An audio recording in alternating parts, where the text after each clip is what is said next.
Halo teman-teman, selamat berjumpa di mata kuliah pilihan Human Capital Management. Ini adalah video overview yang akan menjelaskan perjalanan kita selama 1 semester ini.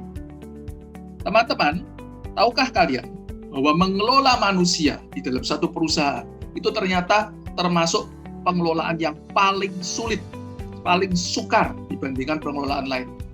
Namun banyak berita mengatakan, manusia yang sukar dikelola itu, ketika berhasil dikelola, maka akan memberikan dampak yang paling besar juga bagi perusahaan.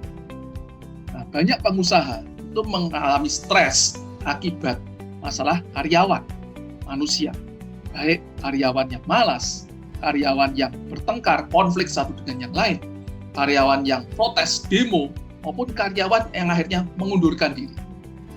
Di sisi lain, teman-teman, banyak karyawan juga stres, bahkan depresi sampai bunuh diri karena masalah tekanan pekerjaan. Intinya banyak drama dalam kehidupan relasi manusia di suatu perusahaan. Karena itu, belakangan ini semakin banyak perusahaan melirik daripada manusia ini banyak drama, dia mulai melirik ke robot, ya. Bahkan berani investasi untuk menggunakan robot-robot ini yang bisa menggantikan karyawan-karyawan.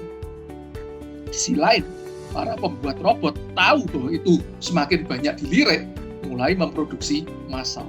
Gak main-main yang diproduksi ini robot Sofia, teman-teman. Kalian tahu, ini robot yang sangat cerdas, humanoid, bahkan punya keluarga negaraan, akan diproduksi massal ribuan. Bisa kita bayangkan kira-kira kondisi tenaga kerja ke depan seperti apa. Nah, teman-teman, lebih dari 1 abad yang lalu, Albert Hubbard ini pernah mengatakan, satu mesin, bisa jadi seperti satu robot, itu dapat menggantikan 50 karyawan yang ordinary, yang biasa-biasa saja. Tapi tidak ada satu mesin pun yang dapat menggantikan satu karyawan yang extraordinary, yang luar biasa. Nah, manusia adalah capital atau modal aset terbaik bagi perusahaan untuk berinvestasi agar bisa dikembangkan menjadi extraordinary. Jangan hanya cuma investasi untuk robot, tapi investasilah untuk manusia, karyawannya di dalamnya. Karena kalau mereka berkembang menjadi extraordinary, maka mereka akan jauh lebih dahsyat, berdampak lebih besar daripada robot-robot. Maka itu disebut human capital. Nah, mata kuliah ini bertujuan atau memiliki capaian agar kalian mahasiswa dapat mendemonstrasikan manajemen sumber daya manusia dalam perspektif human capital. Teman-teman, ini adalah roadmap perkuliahan kita selama 1 semester, dibagi dalam 4 tugas besar.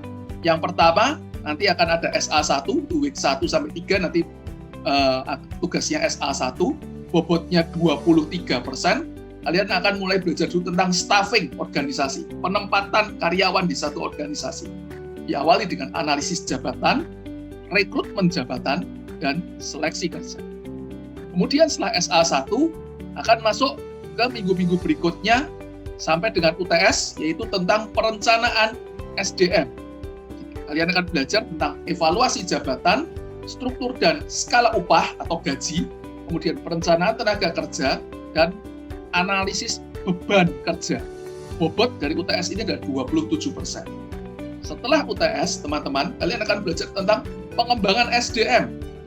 Di sini kalian belajar tentang penilaian kinerja, pelatihan kerja, talent management, dan hubungan industrial. Tugasnya dalam SA2 nanti bobotnya adalah 27%. Dan setelah SA2, kalian akan belajar bagaimana sih mengelola atau mendemonstrasikan staffing organisasi, perencanaan SDM, dan pengembangan SDM ini dalam perspektif human capital. Nah, itu tugas untuk UAS dengan bobot 23%. Oke, teman-teman, jangan lupa cek juga RPS dan rubrik penilaian kalian masing-masing di CIS, ya, CIS. Jadi kalian bisa lihat bagaimana bobot penilaiannya dan aspek-aspek yang dinilai untuk masing-masing tugasnya. Baik, sampai di sini saja video overview-nya. Selamat belajar mengelola human capital. Semoga mata kuliah ini akan bermanfaat bagi masa depan kalian. Terima kasih.